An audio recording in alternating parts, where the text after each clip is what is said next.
नमस्कार साथियों, इस प्रैक्टिस सेट में हम देखेंगे परीक्षा वाणी में जो आपका चैप्टर नंबर 3 है हिस्ट्री का।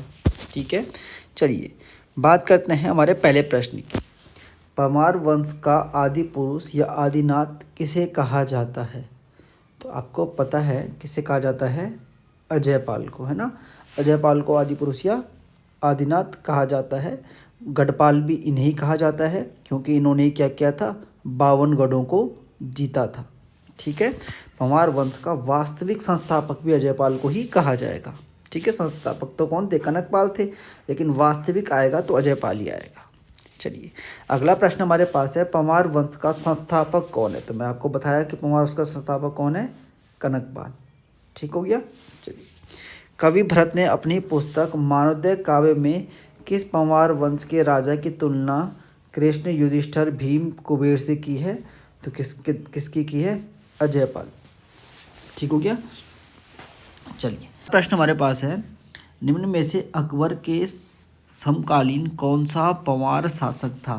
तो अगर अकबर के समकालीन परमार शासक की बात करें तो ये कौन सा हो जाएगा आपका? सहजपाल। ठीक हो गया। सहजपाल जो था वो क्या था? अकबर के समकालीन था, क्योंकि अकबर ने सहजपाल के समय ही क्या भेजा था? एक अन्वेषण दल भेजा था गंगा के स्रोत का पता करने के लिए। तो सहजपाल जो था आपका 42वें नंबर का शासक था। ठीक हो गया। तो कभी कभी प्रश्न भी आता है कि गंगा का स्रोत का पता करने के लिए जो अकबर ने अन्वेषण दल भेजा था, किसके समय भेजा था? तो सहजपाल के समय ही भेजा था। ठीक हो गया। ये सहजपाल की बात करें अगर हम, तो जो देवप्रयाग का रघुनाथ मंदिर है ना, तो वहाँ से इसके 5 अभिलेख भी प्राप्त हुए हैं। ठीक हो गया। क्या प्राप्त हुए हैं? 5 अभिलेख। कहाँ से? रघुनाथ मंदिर से। ठीक हो गया। सहजपाल के बारे में एक और पॉइंट जरूर याद रखना, सहजपाल को ही क्या कहा गया है? राजनीतिक चतुर कहा गया है। राजनीतिक चतुर, ये प्रश्न भी पेपर में आता है। राजनीतिक चतुर किसे कहा गया? तो सहजपाल को ही कहा गया है। सहजपाल के बारे में ही कहा गया है वीर गुणज सुखद प्रजाएं। किसने कहा है? कवि भरत ने। वीर गुणज सुखद प्रजाएं, मतलब ये वीरों का गुणवान था और जनता को सुख देने वाला था। ठीक है। चलिए, परमार शासक सहजपाल कौन से नंबर का था? तो इससे पहले मैं आपको बता चुका हूँ, 42वें नंबर का शासक था सहजपाल। ठीक है। अब प्रश्न हमारे पास हो जाएगा, मानसा के दरबारी कवि थे। एक है कवि भरत, ऑप्शन नंबर बी है कवि रत्न। तो कौन थे? कवि भरत जो थे वो मानसा के दरबारी कवि थे, जिन्होंने क्या लिखा? मानवोदय काव्य लिखा। अगर बात करें कवि रत्न की, तो कवि रत्न तो आपका कहाँ थे? फतेहपति शाह के समय थे, है ना। कवि रत्न कहाँ थे? फतेहपति शाह के समय से, जिन्होंने फतेह प्रकाश नामक ग्रंथ लिखा था। फतेह प्रकाश, है ना। रतन कवि या कवि रतन एक ही बात है। इनको क्या बोला जाता है? रतन कवि का एक अन्य नाम भी आता है क्षेमराज। क्या नाम आता है? क्षेमराज नाम भी इनका मिल जाता है। ठीक है। चलिए अगला है, जेसुइट पादरी किसके काल में श्रीनगर आए थे? अब आपको पता है, एक जो जेसुइट दल था, जेसुइट दल का जो काम था वो क्या था? अपना जो ईसाई धर्म है उसका प्रचार प्रसार करना था। और जेसुइट दल किसके नेतृत्व में आया था? सबसे पहले ये एंटोनियो दे अंद्रादे के नेतृत्व में आया था। ठीक हो गया। और ये किसके समय पर आया था? आपका श्यामसा के समय पर जेसुइट दल सबसे पहले यहाँ पर आया था। ठीक हो गया। जेसुइट दल जो आया था पहली बार कब आया था? 1624 में ये आया था। सबसे पहले 1624 में आया था। उसके बाद क्या आया था? दोबारा 1625 में आया था। ठीक हो गया। उसके बाद तीसरी बार कब आया था? 1631 में आया था। ठीक, 3 बार ये यहाँ पर आया था। ठीक हो गया। 1624 और 1625 में जेसुइट दल का नेतृत्व कौन कर रहा था? तो अंटोनिया दे अंद्रादे कर रहा था। कौन कर रहा था? अंटोनिया दे अंद्रादे। तब ये दोनों टाइम श्यामसा के समय पर आए थे। ठीक हो गया। 1631 में जब जेसुइट दल आया था, तब ये कब आया था? मानसा के समय आया था। तो लेकिन जब आएगा जेसुइट पादरी किसके समय आए थे दल, तो आप पहला ऑप्शन श्यामसा ही करेंगे। ठीक हो गया। मानसा जब 1631 में मानसा के समय पर आया था, तो अजवेटों के नेतृत्व में आया था। उस समय क्या बोर्ड, उस समय ये कहता है कि जब मैं श्रीनगर पहुंचा तो श्याम शाह क्या था, अपनी चिता पर लेटा हुआ था और उसके साथ क्या था, उसकी 60 रानियां भी सती हो गई थी। सबसे पहले सती प्रथा का उल्लेख भी यही करता है और सती प्रथा के सबसे पहले साक्ष्य भी हमें किसके समय मिलते हैं, श्याम शाह के समय मिलते हैं। तो ऑप्शन नंबर ए इसका क्या हो जाएगा, हमारे पास सही आंसर हो जाएगा। ठीक है, अगला हमारे पास है, श्याम शाह ने किस मुगल बादशाह से आगरा में मुलाकात की। ठीक हो गया, तो श्याम शाह ने किससे मुलाकात की थी, जहांगीर से मुलाकात की थी। ठीक हो गया, कब, 1621 में, 1621 में श्याम शाह जहांगीर से मिला था। ठीक हो गया, बोला जाता है कि क्या था, जहांगीर के द्वारा श्याम शाह को एक घोड़ा और एक हाथी भी भेंट में दिया गया था। चलिए अगला प्रश्न आता है, किस पंवार शासक के द्वारा रोटी सूची प्रथा को प्रारंभ किया गया था। तो रोटी सूची प्रथा प्रारंभ की गई थी महपति शाह के द्वारा। ठीक हो गया, चलिए महपति शाह ने दापा प्रांत के राजा हेतु किसे नियुक्त किया था। चलिए तो पहला प्रश्न यहाँ पर है, खंडूरी बंधु, बरतवाल बंधु, तीसरा हो जाएगा हमारे पास डोभाल बंधु, तीसरा होता है, चौथा आएगा जोशियों को। तो इसका क्या हो जाएगा, ऑप्शन नंबर बी, बरतवाल बंधु को क्या कर दिया गया था, दापा का इसने अधिपत्य सौंप दिया था। ठीक हो गया, इसने दापा पर क्या किए थे, 3 बार आक्रमण क्या था, दापा पर 3 बार इसने आक्रमण किया था। ठीक है, जो पहला आक्रमण हुआ था उसमें सेनापति कौन था इसका, लोदी रिखोला इसका एक सेनापति था। एक इसका सेनापति कौन था, माधो सिंह भंडारी, महत्वपूर्ण नाम आ जाता है, माधो सिंह भंडारी भी इसके सेनापति थे। और तीसरा आता है आपका बनवारी दास सबसे अंत में जिसकी मृत्यु हुई थी। ठीक हो गया, चलिए 3 बार इसने दापा पर युद्ध किया था, किसने, महपति शाह ने। यह वाला प्रश्न भी आप लोगों ने याद रखना है। महपति शाह के बाद कौन गद्दी पर बैठा था।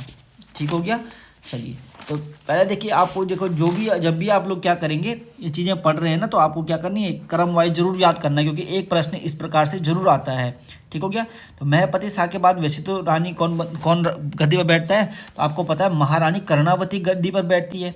ठीक हो गया, महारानी कर्णावती महपति शाह के बाद गद्दी पर बैठी थी। तो मेदिनी शाह तो फतेहपति शाह, प्रदीप शाह, ये तो कोई ऑप्शन में होगा नहीं, तो सीधा सीधा ऑप्शन कहाँ चला जाएगा आपका, पृथ्वीपति शाह, इनमें से कोई नहीं। महपति शाह के बाद क्योंकि गद्दी पर कर्णावती बैठी थी, और कर्णावती किसकी संरक्षिका थी, पृथ्वीपति शाह की संरक्षिका थी। ठीक हो गया, पृथ्वीपति शाह यहाँ पर आंसर होना चाहिए, जो ऑप्शन में है नहीं। ठीक, तो ऑप्शन नंबर डी इसका आंसर हो जाएगा। अगला हमारे पास हो जाएगा, सोमचंद का पुत्र जो कि सोमचंद के बाद गद्दी पर बैठा। सोमचंद के बाद गद्दी पर कौन बैठा था, उसका बेटा आत्मचंद उसके बाद गद्दी पर बैठा था। ठीक, अगला है, किस चंद वंश के शासक ने रेशम, तो रेशम का काम किसने किया था, इंद्रचंद ने। सरल सा प्रश्न हो जाएगा। नेपाल डोटी के चल नामंत राजाओं ने चंद शासक को अपने अधीन कर लिया था। किसने चल राजा ने अपने चंदों को अधीन कब करा, 1191 में। और किसने किया था, तो नाम था उसका अशोक चल ने किया था। ठीक, अगला प्रश्न है, जब नेपाल ने चंद शासकों को अपने अधीन कर दिया था, तो इस अधीनता से मुक्ति किस शासक ने नेपाल पर आक्रमण करके दिलाया। तो किसने दिलाया था, आपका भारती चंद के द्वारा। के बारे में आप और क्या जानते हैं, भारती चंद ने क्या किया था, नेपाल के साथ क्या किया था, नेपाल जिसको डोटी बोलते थे उसके साथ क्या किया था, 12 वर्षीय युद्ध भी लड़ा था। ठीक हो गया, ये आप लोगों को पता ही है। इसी समय क्या होती है, आपका जो नायक जाति है उसकी उत्पत्ति भी इसी युद्ध के दौरान मानी जाती है। अगला प्रश्न आता है, चंद वंश का पहला ऐसा शासक जिसने नेपाल पर आक्रमण किया था। तो कौन हो जाएगा, सीधा सीधा आपका भारती चंद पहला ऐसा शासक था जिसने नेपाल पर आक्रमण किया था और नेपाल को क्या की गई थी, अधीनता से मुक्ति दिलाई थी। चंद शासक ज्ञानचंद जो दिल्ली के किस सुल्तान के दरबार में भेंट देने गया था। तो किसके दरबार में भेंट देने गया था, फिरोज शाह तुगलक के दरबार में ज्ञानचंद भेंट देने गया था। और ज्ञानचंद के द्वारा ही फिरोज शाह तुगलक को क्या दी गई थी, गरुड़ की उपाधि दी गई थी। ये वाला पॉइंट पे आप लोगों ने याद रखना है, क्योंकि ये वाला प्रश्न भी काफ़ी बार आ जाता है पेपर।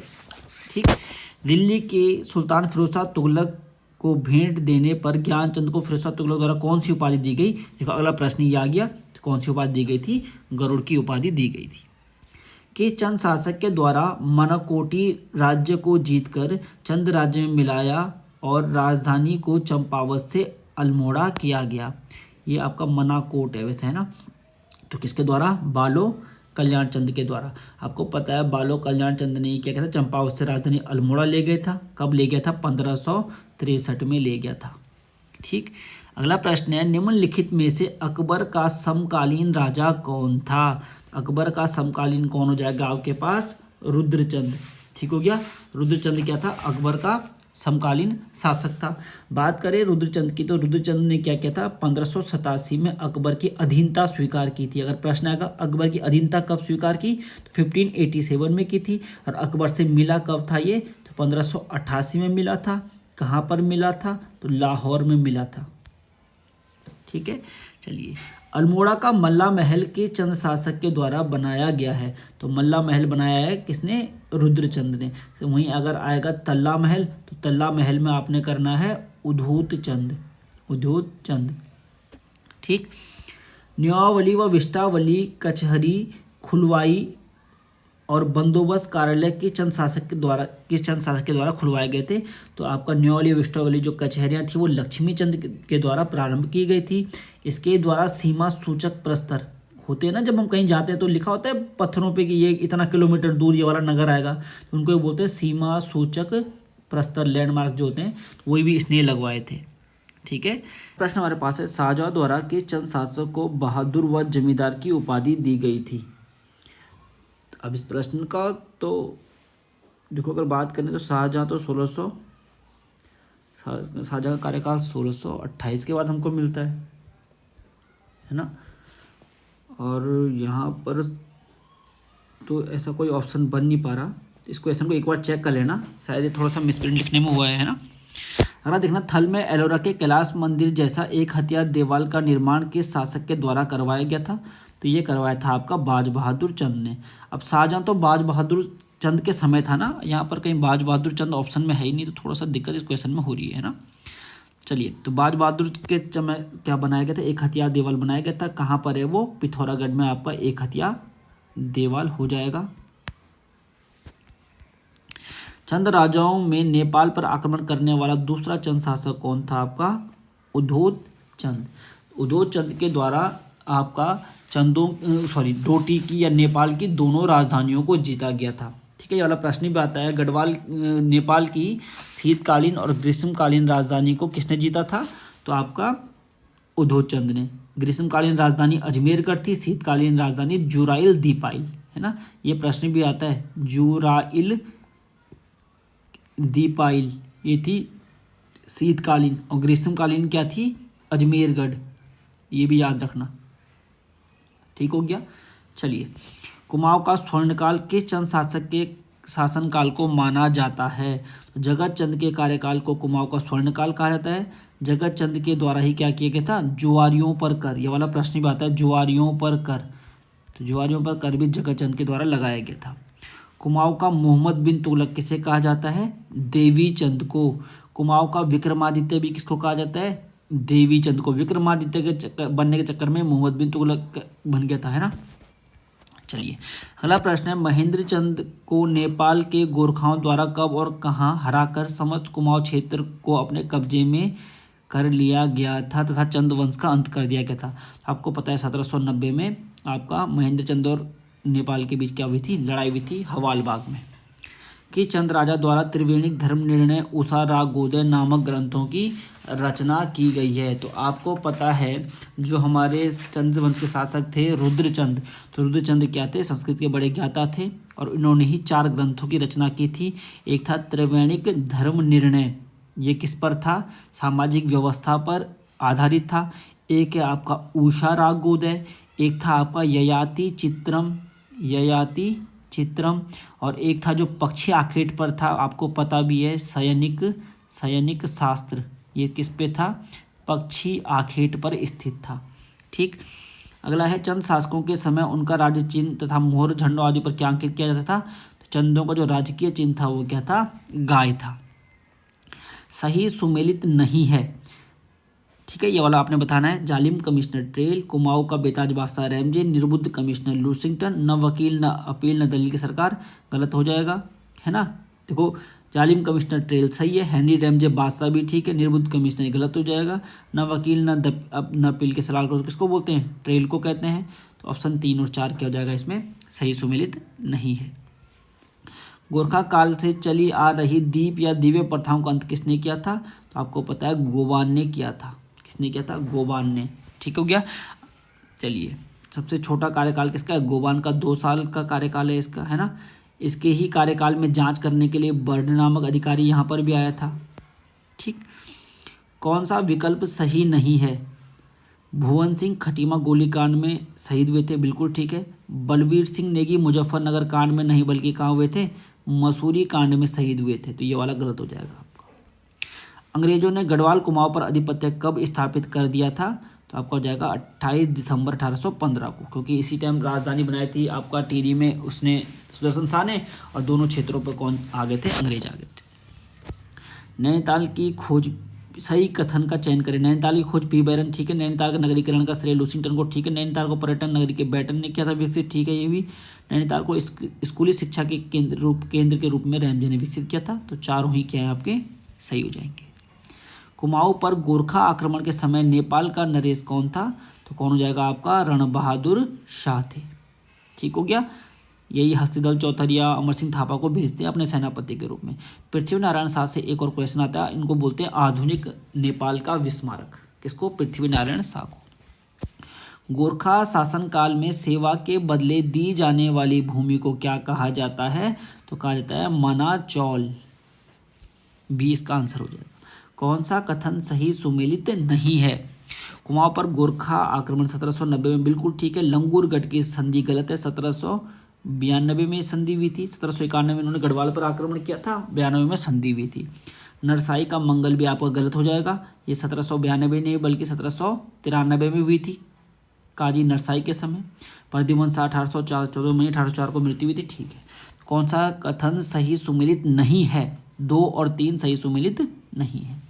अंतिम प्रश्न है, सुगोली की संधि पर अंग्रेजों की ओर से किसने हस्ताक्षर किए थे, किसने किए थे, ब्रेड शॉ ने किए थे, बी।